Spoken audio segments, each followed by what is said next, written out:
Oke, Assalamualaikum warahmatullahi wabarakatuh. Hari ini kami akan melakukan pengetesan fire pump. Pengetesan ini kami lakukan 1 kali dalam seminggu, berguna untuk tetap menjaga performa dari pompa kami, agar tetap bisa berfungsi pada saat-saat tertentu di mana terjadi sesuatu yang tidak kita inginkan, seperti kebakaran. Nah, yang ada di sini itu ada 3 pompa. Itu joki pump, ini electric pump, dan itu untuk diesel pumpnya. Semua pompa ini sudah otomatis akan hidup sendiri. Otomatisnya itu ditentukan melalui settingan tekanan.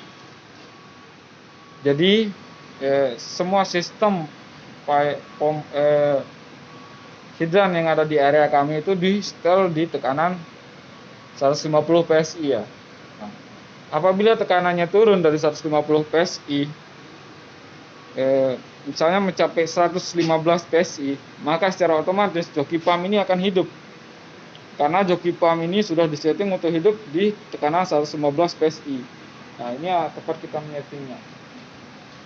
Nah, dan apabila setelah joki pump hidup, dia tidak mampu mengcover atau menaikkan tekanannya lagi untuk mencapai standar dan terus turun, maka electric pump ini akan hidup secara otomatis juga. Kalau misalnya tekanannya turun sampai 105 atau 110 PSI, electric pumpnya pasti akan hidup secara otomatis. Apabila electric pumpnya ini sudah hidup tapi tekanan masih tetap saja drop, misalnya sampai 95 PSI atau 100 PSI, maka itu pompa dieselnya juga akan secara otomatis hidup.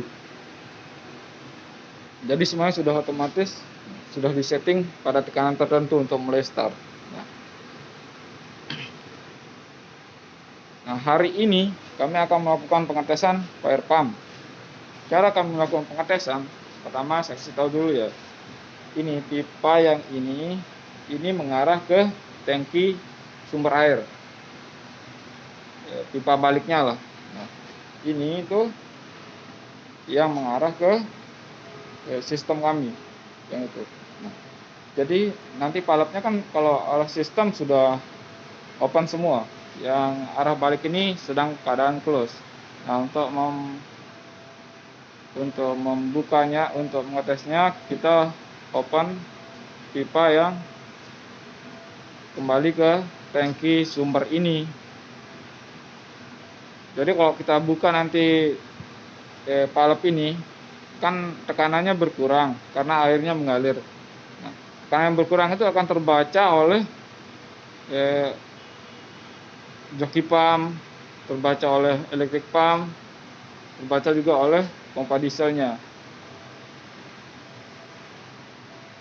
Nah, bagaimana pompa ini bekerja saat terjadi kebakaran, misalnya ya. Kalau misalnya terjadi kebakaran,